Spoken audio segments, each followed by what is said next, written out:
Hello everyone, welcome back on my YouTube channel. Business communication में आज के lecture में हम लोग डिस्कशन करने वाले हैं नीड ऑफ बिजनेस लेटर्स पे, यानी कि फॉर्म ऑफ कम्युनिकेशन में आज हम डिस्कस करेंगे बिजनेस लेटर्स को। ठीक है, किस तरीके से बिजनेस लेटर ऑर्गेनाइजेशंस के कम्युनिकेशन सिस्टम को प्रोसीड करते हैं और जो भी ऑब्जेक्टिव्स हैं उनको अचीव करते हैं। इससे पहले हमने बिजनेस कम्युनिकेशन में जो टॉपिक डिस्कस किया था, आई होप आपने वो लेक्चर भी अटेंड किया होगा। अगर आपको कोई डाउट हो, कोई डिस्कशन करना हो तो आप अगेन दोबारा से डिस्कशन कर सकते हो। ठीक है, now come to today's session and today's topic, that is need of business letter. क्या नीड है बिजनेस लेटर्स की अगर मैं किसी भी एक बिजनेस ऑर्गेनाइजेशन के कम्युनिकेशन सिस्टम की बात करता हूँ। ठीक है, तो सबसे पहले हम समझेंगे लेटर्स हैं क्या। लेटर्स एक फॉर्म ऑफ कम्युनिकेशन होते हैं, एक फॉर्मल फॉर्म ऑफ कम्युनिकेशन भी कहते हैं इसको। ठीक है, जो कि इंटरनल ऑर्गेनाइजेशन में कि अगर मैं कम्युनिकेशन सिस्टम की बात करूं तो वहाँ पे प्रोसीड होते हैं। Business letters are the form of formal communication in which one person sharing the information which is related to business practices to the number of the target audience। ठीक है, जो भी टारगेट ऑडियंस है, जो भी employees हैं organisations के, उनके साथ आप एक फॉर्मल तरीके से कम्युनिकेशन करते हो और इन्फॉर्मेशन जो कि ऑर्गेनाइजेशन से रिलेटेड है या फिर कोई स्पेसिफिक मैटर है उससे रिलेटेड आप इंफॉर्मेशन नंबर ऑफ अपने जितने भी टारगेट ऑडियंस होते हैं या फिर जो भी पार्टिसिपेंट मेंबर्स होते हैं उनको प्रोवाइड करते हो। ठीक है, तो that is a form of formal communication. A good letter can pacify and angry customers as much as bad one can anger and friendly one. ठीक है, अब यहाँ पे हम क्या बात कर रहे हैं, यहाँ पे हम ये बात कर रहे हैं अगर आप किसी भी कस्टमर के साथ ट्रीट कर रहे हो तो आप अपने कम्युनिकेशंस के थ्रू उसकी एंगर को हैप्पीनेस में कन्वर्ट कर सकते हो। ठीक है, आपकी कम्युनिकेशन और आपकी कम्युनिकेशन का कंटेंट इस हिसाब से सेट होना चाहिए ताकि आप जो भी रीडर है वो उसको बहुत ज़्यादा एक तरीके से हैप्पीली पढ़े और उसका जो एक तरीके से उसको इन्फ्लुएंस करे। ठीक है, वो जो भी कम्युनिकेशन है, कम्युनिकेशन के थ्रू वो क्या हो, इन्फ्लुएंस हो जाए और उसका बिहेवियर चेंज हो जाए।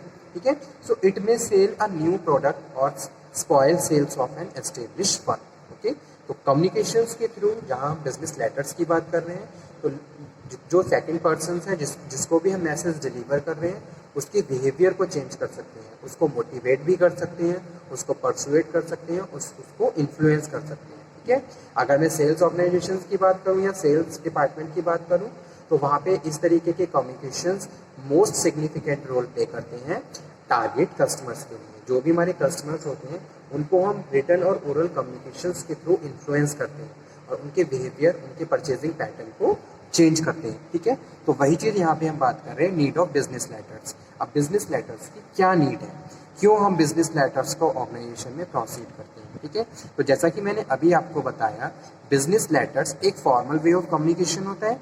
फॉर्मल कम्युनिकेशंस में हम बात कर रहे हैं कि भाई जो भी information related to the organizations and according to the system you have to proceeding the information from one level to another level। okay, इस तरीके से information proceed होती है according to the organizations communication systems और levels, और जो भी message है या फिर जो भी ऑब्जेक्टिव्स है उसको हम अचीव करते हैं। ठीक है, information related to the workers, information related to the particular department, information related to the policy and procedure, that information circulate within the organizations with the help of specific business letter।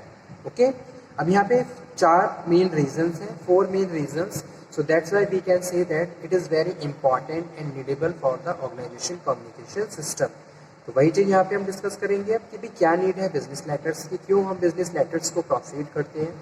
ठीक है, तो यहाँ पे कुछ points लिखे हुए हैं जिसको मैं 1 by 1 एक्सप्लेन कर रहा हूँ, आप इस पर ध्यान दीजिए। अब 4 main reasons of writing business letters। First one है to provide convenient and inexpensive means of communication without personal contact। ठीक है, तो यहाँ पे 3 पॉइंट लिखे हुए हैं मेन। सबसे पहला है, मेन चीज क्या है कि भाई इंफॉर्मेशन को कन्वे करना है। ठीक है, सबसे पहला पॉइंट जो रिलेटेड है प्रोवाइड कन्वीनियंट, कन्वीनियंसी के साथ आप इंफॉर्मेशन एक पर्सन से दूसरे पर्सन को ट्रांसफर करते हो, किसके थ्रू, बिजनेस लेटर्स के थ्रू। ठीक है, यानी कि आप भी कन्वीनियंस हो और जो सेकंड पार्टी है वो भी कन्वीनियंट है। ठीक है, और प्रॉपर कन्वीनियंट के साथ आपका जो कम्युनिकेशन है, जो मैसेज है वो सेकंड पार्टी तक पहुंच रहा है। ठीक है, सेकंड वन है इनएक्सपेंसिव मीन्स है। ये क्या है? एक इनएक्सपेंसिव, यहाँ पे आपको मनी भी स्पेंड नहीं करनी पड़ रही, ज़्यादा एफर्ट्स भी यूज़ नहीं करने पड़ रहे, ठीक है। आप क्या है, एक इनएक्सपेंसिव मोड के थ्रू इंफॉर्मेशन को डिलीवर कर रहे हो, ठीक है, और विदाउट पर्सनल कॉन्टैक्ट, और कोई भी पर्सनल कॉन्टैक्ट नहीं है। There is no face to face conversation and communication between the persons, ठीक है। Simply you are sending the letters, और वो लेटर्स वो पढ़ रहा है, पढ़ के आपका जो भी मैसेज है उसको आपकी इंटेंशन में समझ रहा है, ठीक है। तो कोई भी पर्सनल कॉन्टैक्ट नहीं है, कन्वीनियंस ही है प्रॉपर। ऐसा भी नहीं है कि भाई immediately you have to come and listen, okay, and inexpensive भी है, और ज़्यादा आपको खर्चा भी नहीं करना पड़ रहा है। सेकंड है टू गिव और सीक इंफॉर्मेशन। लेटर्स के थ्रू आप इंफॉर्मेशन को रिसीव कर सकते हो और इंफॉर्मेशन को डिलीवर कर सकते हो, ठीक है। अगर मैं किसी भी एक मैनेजर की बात करूं तो वो जितने भी उसके सबऑर्डिनेट्स होते हैं, अगर उनको कोई भी मैसेज डिलीवर करना चाहता है related to the organization, related to the personal aspects, okay, then managers will select the letters form, ठीक है। जैसे यहाँ पे एक एग्जांपल और कोट करता हूँ। एक बंदा, कोई भी एक एम्प्लॉय है जिसका वर्किंग डेज बहुत ज़्यादा कम बन रहा है, ठीक है, वो बहुत सारी लीव ले रहा है, तो आप उसको लेटर्स के थ्रू इन्फॉर्म करोगे, ठीक है। फर्स्ट ऑफ ऑल आप उसको ओरली कम्युनिकेट करोगे, फिर आप उसको एक लेटर्स के थ्रू इन्फॉर्म कर दोगे कि आपके ये इस तरीके का बिहेवियर ऑर्गेनाइजेशन के लिए सही नहीं है और आपके लिए भी सही नहीं है।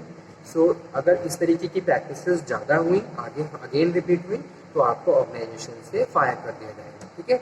तो इस तरीके से एक डीप इम्पैक्ट पड़ता है पर्सन पे जब उसको रिटन तरीके से किसी इंफॉर्मेशन को दिया जाता है, ठीक है। तो वही सेकंड नीड है ऑर्गेनाइजेशन की, टू गिव और सीक इंफॉर्मेशन। और सेकंड थिंग क्या है कि it is not possible every time person make a face to face communication. जरूरी नहीं है कि हर टाइम बंदा अवेलेबल रहे फेस टू फेस कम्युनिकेशन के लिए, तो आप लेटर के थ्रू उसको राइट इन्फॉर्मेशन राइट टाइम पे प्रोसीड कर देते हो, ठीक है। जिसमें business letter most effective role play करता है, ठीक है। जो भी मैसेज है, जो भी इंफॉर्मेशन है, आपने लेटर की फॉर्म्स पे उनको सर्कुलेट कर दिया, ठीक है। उसके बाद नेक्स्ट है to furnish evidence of the transaction entered into, ठीक है। अगर कोई भी कम्युनिकेशन रिटन तरीके से ट्रांसफर की गई है तो उसका एक लीगल एस्पेक्ट भी रहता है और उसका एक प्रूफ भी रहता है, ठीक है, कि भाई जो सेकंड पर्सन है जिसको भी आपने कम्युनिकेट किया है वो डिनाई नहीं करेगा, और एक लीगल एस्पेक्ट में भी आप उसको यूज़ कर सकते हो, और एक प्रूफ भी रहेगा आपके पास कि भाई आपने राइट इन्फॉर्मेशन राइट टाइम पे कन्वे कर दी है, ठीक है।